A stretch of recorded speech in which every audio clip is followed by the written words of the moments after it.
a lot of people assumed that with the internet, you would have more choice, the established order would have less consolidation, and that you would be more free to view specific stories that you, as an individual, want to view, instead of the media or some other entity out of your control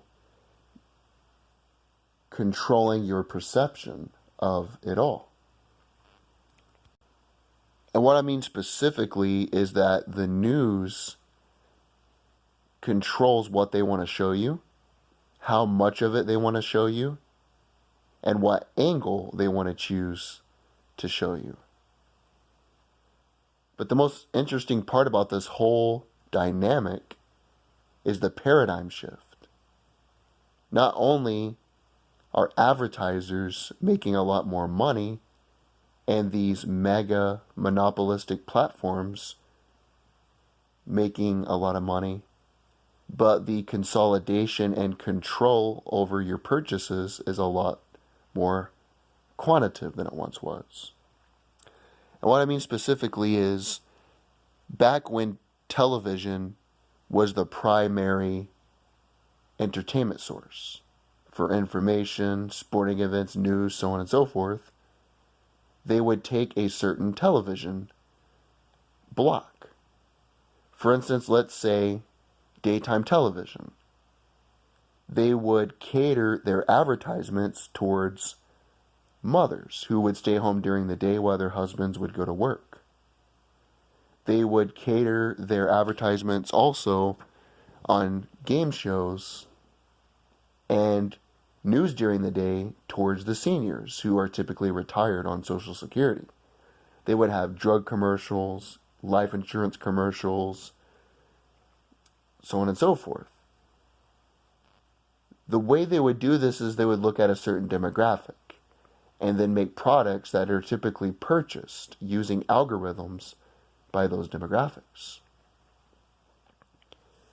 But the main component that it was missing was that just because you fit a certain demographic doesn't necessarily mean that you are going to like the same particular things that that demographic likes. For instance, I've noticed that a lot when I use certain platforms like Pandora or Hulu, that the advertisements I see play a lot of rap music. Now, a lot of millennials are into rap music. Typically, the time period you were born in, you like the music that is the most popular. But I particularly am not a big fan of rap. I like rock and roll. 80s rock and roll. So the advertisements that use rap music do not appeal to me particularly. But on Facebook, Twitter, and YouTube, based upon the videos you watch, the posts you engage with, the stories you read, they can look at your data, they can collect that data using facts and statistics and put that together to cater towards you to spend more time on the platform. Therefore, you give them more advertising revenue because you click on more stories, engage in more posts. You will be more likely to purchase something based upon the longer time you spend. If you spend more time at McDonald's, you're going to more likely buy more food, right? It's just the way it works, the law of averages. And they put all that together. Twitter made $2.61 billion, which is 86% of its revenue, simply from advertising revenue. YouTube made $12.4 billion, 11% of Alphabet Inc.'s total revenue. Facebook in 2017, which was the latest figures I could find, made $40 billion, 89% of its revenue. Now think about this logically. Large multinational corporations like McDonald's, Coca-Cola, PepsiCo, they aren't stupid, right? They are also very wealthy, which means they can hire the best advertisers in the business. These corporations would not be given massive sums of money to these advertising networks, these social media platforms rather, on a consistent basis if they were not getting rates of return for their advertisements. That's why if you look at news stories, they are competing for your attention. When you click on a story from NBC News, for instance, they're going to have advertisers. They get paid a certain amount of money every time you click on that story. Attention is the greatest commodity today. So since you're competing for someone's attention, if you have a news story that is actually something that needs to be talked about, like, for instance, Social Security and Medicare are running out, people aren't going to click on that. But if you say something like Russian collusion or the president tweeted shocking, people are more likely to click on that. Even though they might not read the story, they will see the page and see the advertiser. That's kind of why TV and the news is more based upon shock value rather than the important stories, because they want to get advertising revenue for their networks and their social media sites.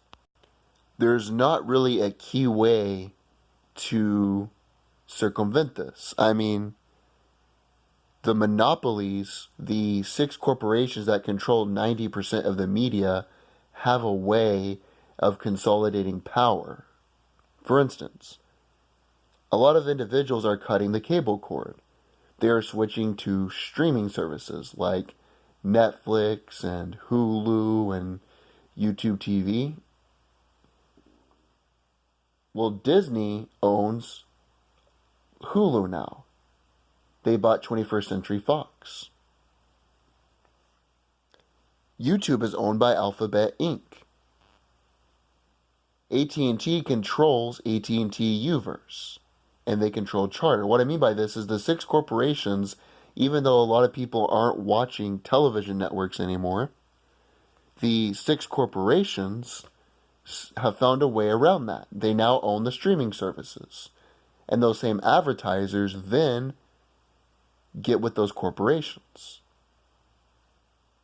What will end up happening is if you want to break up these social media conglomerates like Facebook, Twitter, YouTube, you will have smaller subsidiaries, just like Standard Oil. Standard Oil ended up becoming Chevron, ExxonMobil, Texaco, BP, basically every single gas station you see today in America used to be part of Standard Oil.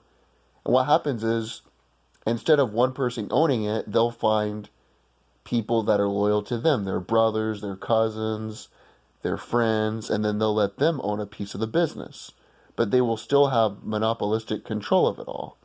So if Elizabeth Warren, who is running for president, she is running on a platform to end the social media monopolies. What will end up happening is you will have subsidiaries, smaller other sites that are basically the same arm of the same octopus, if you will.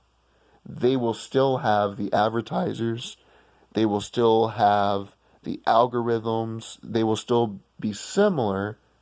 The difference is your perception will be, oh, I have choice now. Even though basically the same corporations, the same advertisers, the same algorithms will still control the way you think. This is very Orwellian. And I know Orwellian is very overused. The 2 most overused things I ever hear are Watergate. Every scandal is compared to Watergate. And that's because when you hear Watergate, you associate it with a scandal, you associate it with drama. The Watergate hearings had massive ratings, massive advertised revenue. People click on it, and then Orwellian. Everything's Orwellian, but this really is Orwellian. Specifically that these Big Brother, Big Brother's controlling you. Big Brother's watching you.